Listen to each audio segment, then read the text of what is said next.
ఇటు సర్వసైన్యాధిపత్యం భీష్మాచార్యుల వారిది. అటు కృష్ణుడు ఏ ప్రతిజ్ఞ చేశాడని అడిగాడు భీష్ముడు.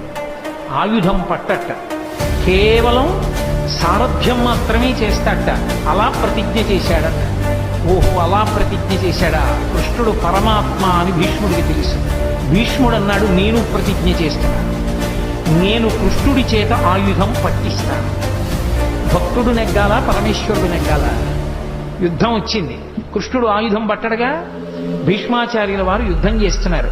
కృష్ణుడి చేత ఆయుధం పట్టిస్తే భీష్ముడు నెగ్గుతాడు, కృష్ణుడు ఆయుధం పట్టకపోతే కృష్ణుడు నెగ్గుతాడు.